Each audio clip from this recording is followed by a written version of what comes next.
जब जिंदगी बहुत संघर्ष में चल रही हो, बहुत दुख का जीवन चल रहा हो, बहुत कष्ट का जीवन चल रहा हो, बहुत कष्टमय जीवन चल रहा हो, तब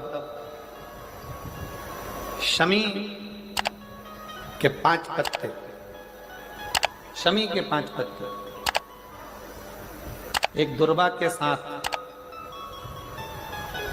एक अक्षत चावल का एक दाना, वो भी हल्दी में भिंगोया हुआ हो या केसर में भिंगोया हुआ हो।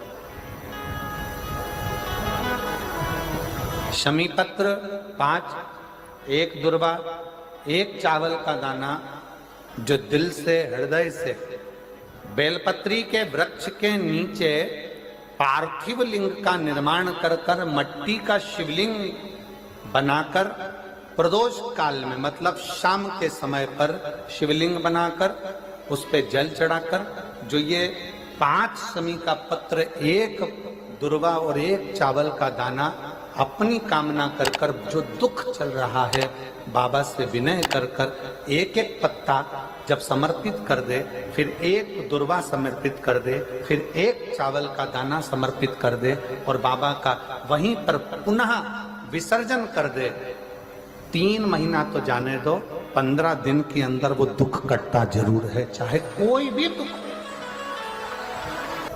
किसी भी तरह का दुख क्यों हो। एक बेलपत्र के वृक्ष की परिक्रमा करने वाले को हजारों अश्वमेध यज्ञ का फल प्राप्त हो जाता है, हजारों अश्वमेध यज्ञ का फल प्राप्त हो जाता है। उसी तरह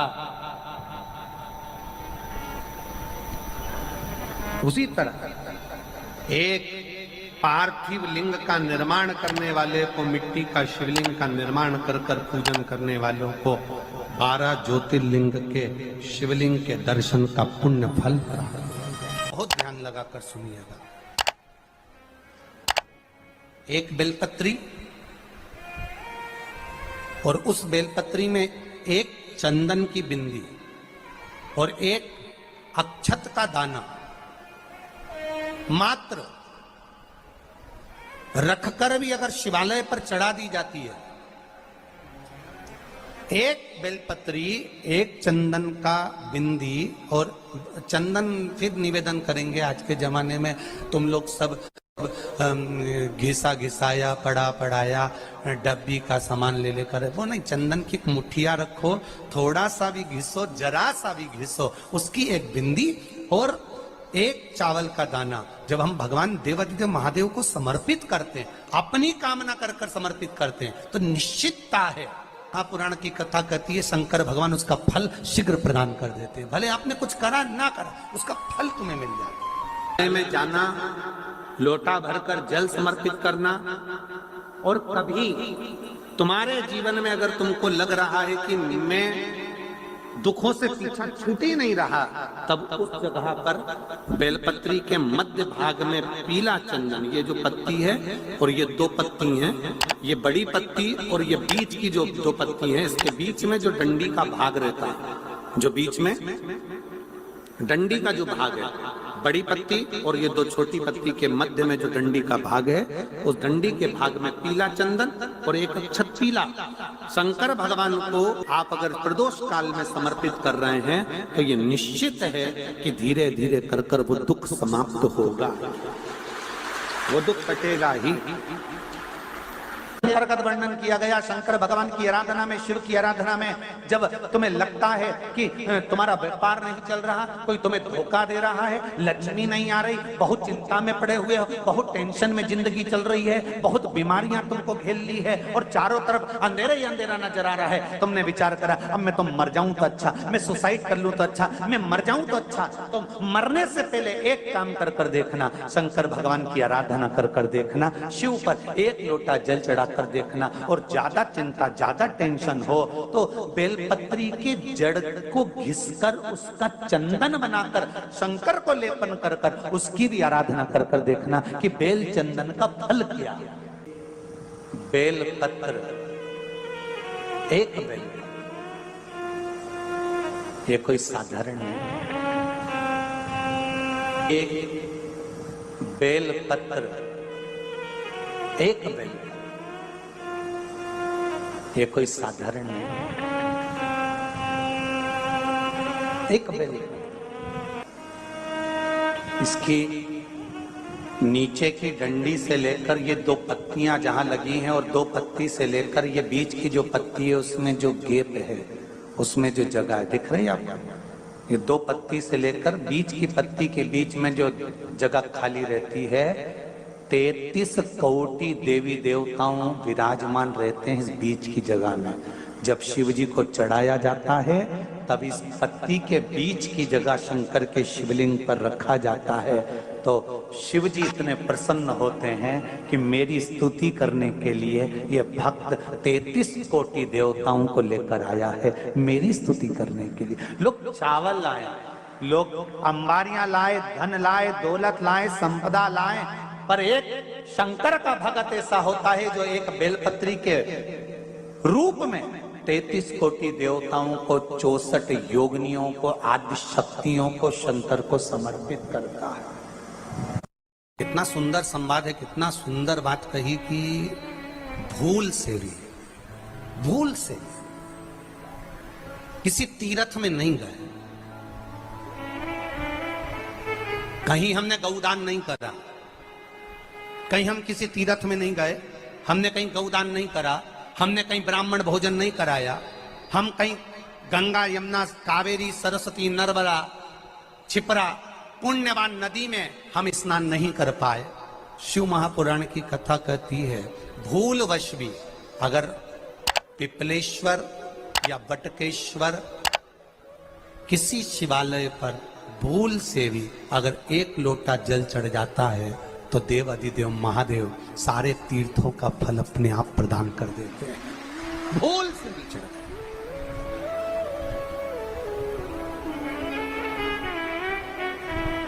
एकांतेश्वर महादेव किसी तीर्थ में नहीं गए, कहीं हमने गौदान नहीं करा, कहीं हम किसी तीर्थ में नहीं गए, हमने कहीं गौदान नहीं करा, हमने कहीं ब्राह्मण भोजन नहीं कराया, हम कहीं गंगा यमुना कावेरी सरस्वती नर्मदा छिपरा पुण्यवान नदी में हम स्नान नहीं कर पाए। शिव महापुराण की कथा कहती है भूलवश भी अगर पिपलेश्वर या बटकेश्वर किसी शिवालय पर भूल से भी अगर एक लोटा जल चढ़ जाता है तो देव अधिदेव महादेव सारे तीर्थों का फल अपने आप प्रदान कर देते हैं। भूल से भी चढ़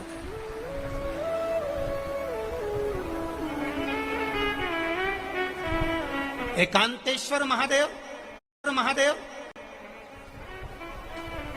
जो कि एकांत में बैठा हुआ है, एकांतेश्वर महादेव अकेला बैठा है अलमस्त होकर। आप जा रहे हो गाड़ी लेकर, आप 4 व्हीलर गाड़ी में जा रहे हो, ट्रैक्टर में जा रहे हो, ट्राली में बैठकर जा रहे हो, क्रूजर में बैठकर जा रहे हो, 2 व्हीलर गाड़ी में बैठकर जा रहे हो और एकांतेश्वर महादेव का मंदिर दिख गया, कोई एकांत में, भले उसका नाम नहीं मालूम तुमको कि कौन सा महादेव, पर अकेला बैठा है जंगल में, वृक्ष की छांव में, एक ओटले पर, कोई दीवार नहीं, कोई जाली नहीं, कोई गेट नहीं, कुछ भी नहीं। शिव मंदिर में जाकर एक लोटा जल समर्पित करती थी और शास्त्र कहता है कि शंकर के मंदिर में अगर एक लोटा जल कोई एक परिवार का व्यक्ति भी समर्पित कर रहा है तो समझ लेना कि वो अपनी 71 पीढ़ी को पार लगा रहा है। वो अकेला नहीं, 71 पीढ़ी को पार लगा रहा है। शिव महापुराण की कथा कहती है जब बच्चा गर्भ में आता है, माता के गर्भ में जब संतान आती है और माता के गर्भ में जब संतान रहती है, उस 9 महीने में स्त्री नारी अगर कहीं शंकर के मंदिर के सामने से निकल जाए या शिवालय का जल स्त्री को मिला हो या शंकर भगवान का कोई प्रसाद या शंकर भगवान का कोई नाम जाप या शंकर भगवान का कोई मंत्र जाप उस स्त्री के कानों में पहुंच जाए तो जो गर्भ में बच्चा होता है वो बच्चा शंकर की कथा तक या शिवालय तक उसको बिना बोले ही वो अपने आप चला ही जाता है, पहुंच ही जाता है। उस गर्भ में रहने वाले बच्चे को भगवान शंकर के मंदिर के सामने से भी कोई गर्भवती स्त्री निकल कर चली जाती है तो उसका भी फल उसको प्राप्त हो जाता है, उसका भी फल उसको प्राप्त हो जाता है। और वो फल साधारण नहीं होता। क्यों? बेलपत्री को जब भी चढ़ाया जाता है तो पीछे की डंडी पकड़कर नहीं चढ़ाया जाता। बेलपत्री को चढ़ाने के लिए मध्य भाग को, जैसे यह बेलपत्र होता है तो इसका मध्य की जो डंडी होती है, मध्य भाग होता है बेलपत्री का, तब मध्य भाग को पकड़कर हम भगवान शंकर को बेलपत्र समर्पित करते हैं। कोई भी बेलपत्र ऐसे नहीं चढ़ाता कि डंडी पकड़ के चढ़ा दिया, फिर पीछे की डंडी पकड़ के चढ़ा दिया, फिर पीछे की डंडी पकड़ के चढ़ा दिया, फिर डंडी पकड़ा, फिर चढ़ा दिया ना। मेरे देवादिदेव महादेव को जब भी बेलपत्र चढ़ाया जाता है तो मध्य भाग, पीछे की डंडी पकड़कर नहीं, मध्य भाग से भगवान शंकर को बेलपत्र समर्पित किया जाता है। मध्य भाग से जब भी पकड़ेंगे तो मध्य भाग को पकड़कर बेलपत्र समर्पित करेंगे। क्यों?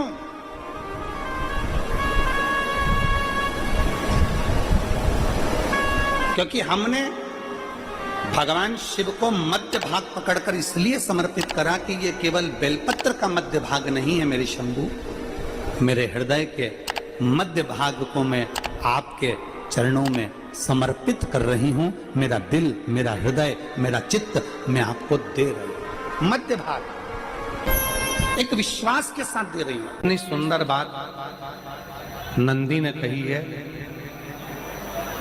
नंदी ने ये बात जो कही वो वास्तव में बड़ी सुंदर है कि मान लो यदि कोई कार्य तुम्हारा हो नहीं रहा और पूरी दुनिया में तुमने कर कर देख लिया, बहुत प्रयास कर कर देख लिया, तो भी वो कार्य अगर तुम्हारा नहीं होता तो फिर एक काम करो कि शिव की स्तुति करो, शंकर की स्तुति, शंकर का गुणगान, शंकर की भक्ति, शंकर का स्मरण।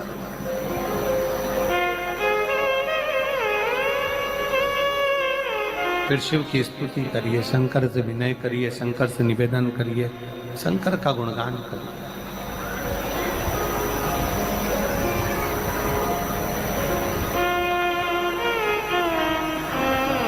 पर भगवान की भक्ति होती कब? जितने आस्था चैनल पर कथा सुन रहे हैं, जितने फेसबुक यूट्यूब पर कथा सुन रहे हैं, जितने पंडाल में बैठकर शिव भक्त कथा को रसपान कर रहे हैं, उनसे निवेदन करूंगा कि शंकर की भक्ति होती कब है, शंकर का स्मरण कब होता है, शंकर की भक्ति कब होती है, शंकर की कथा सुनने में मन कब लग सकता है, जब अपने भीतर की अभिमत्ता, अपने भीतर का अहम, अपने भीतर का अहंकार, अपने भीतर की आसक्ति, अपने भीतर का काम, अपने भीतर की तृष्णा जब दूर हो जाए तो समझो कि आप शिव में मन लगा बैठे। कितने सारे लोग बैठे हैं यहाँ पर कथा में, सब पंडालों के अंदर लोग शिव भक्त बैठे हुए हैं। कई लोग ऐसे भी होंगे जिनका आकर बैठ तो गए पर दिल नहीं लगता। दो जल व्यक्ति के जीवन को बदलते। कितने जल? जम के बोलो जरा। दो जल। एक देवादिदेव महादेव के लिए भरा गया एक लोटा जल और दूसरा है स्वयं के लिए भरा गया एक लोटा जल। यहाँ पर अगर बुजुर्ग मेरी माताएं बैठी होंगी, मेरी जीजियां बैठी हैं, मेरे जीजा बैठे हैं, बुजुर्ग जितनी माताएं बैठी हैं वो पुराने समय का अगर लेख उठाकर देखेंगे तो पुराने समय के लोग भोजन करने बैठते थे ना, तो भोजन करने से पहले अपने पानी के लोटे को भरकर, अपना गिलास भरकर बैठते थे। किसी ने देखा है कि नहीं देखा? जम के बोलो जरा, देखा है आप लोगों ने? पुराने समय के लोग जब भोजन करने बैठते थे, पुराने समय के लोग जब भोजन करने बैठते थे तो अपना पानी का गिलास, अपना पानी का लोटा पहले भरकर आसन लग जाता था। बहू आसन लगा देती थी, बहू खाना बना देती थी, घर की पत्नी खाना बना देती थी, भोजन बना देती थी, घर के लोग भोजन दे देते थे। थाली कोई भी लगा कर लाके दे, थाली कोई सजा कर ला कर दे, पर घर का जो व्यक्ति खाना खाने बैठता था, भोजन करने बैठता था, वो अपना पानी स्वयं भर कर बैठता।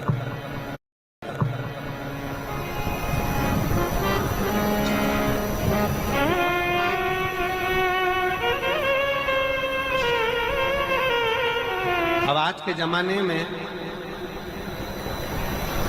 दुनिया के लोग कहते हैं मैं दुकान चला रहा हूं, दुनिया के लोग कहते हैं मैं घर चला रहा हूं, दुनिया के लोग कहते हैं मैं ये कर रहा हूं। तुम अपना खुद का पानी भरकर तो बैठ नहीं रहे और कह रहे हो कि घर चला रहा हूं। स्वयं का एक गिलास पानी व्यक्ति नहीं भर पा रहा। कितना सुंदर कहा है महाराज जी, बहुत सावधानी से सुनिएगा। दो जगह का जल व्यक्ति के जीवन को बदल देता है। एक शिव के लिए भरा गया जल और दूसरा स्वयं के लिए भरा गया जल। स्वयं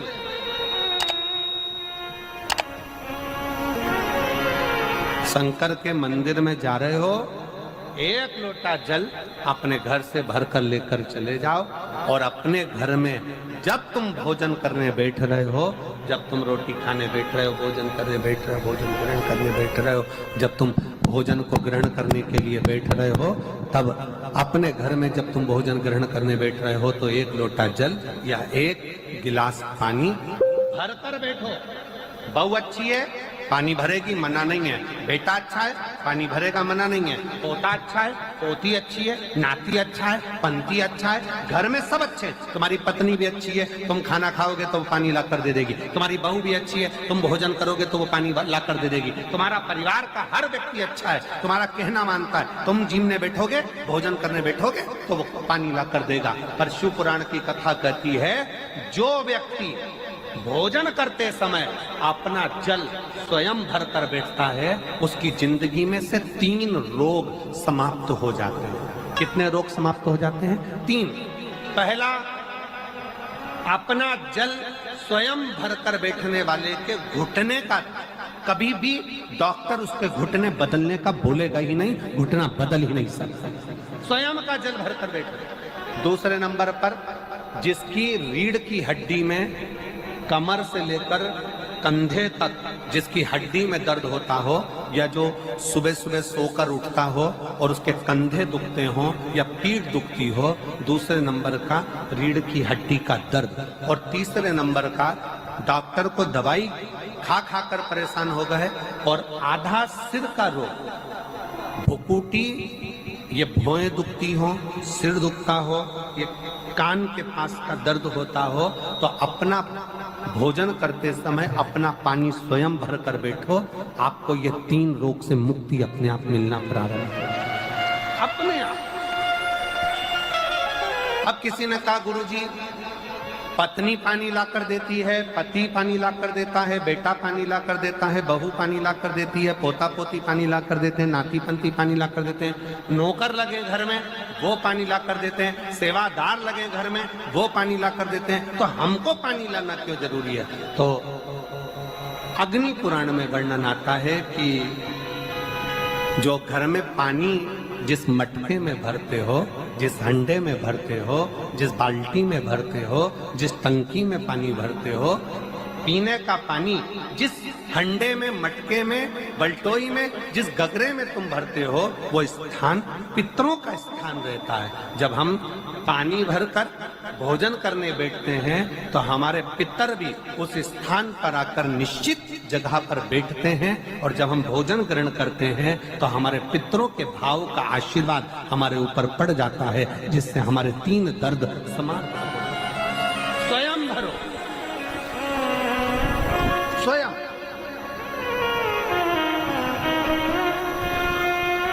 अब आज का जमाना इतना विचित्र है कि नौकर चाकर, परिवार, घर इतना बड़ा हो गया। आज के जमाने में कोई सोफे पे से उठना पसंद नहीं करता, वहीं से आवाज लगा देते हैं, ला मेरा भोजन लगा दे, रोटी लाओ। रोटी आई तो मालूम पड़ा पानी ला कर रखा बहू ने। वो बहू ला देगी, बहुत अच्छी है, बहू बेकार नहीं है, बहुत अच्छी है, बेटी बहुत अच्छी है, ला देगी पानी, भोजन भी लाएगी, पानी भी लाएगी, सब कुछ लाएगी। पर पहला फर्ज अपना है, जब तक शरीर चले, पांव चले, हाथ पैर चले,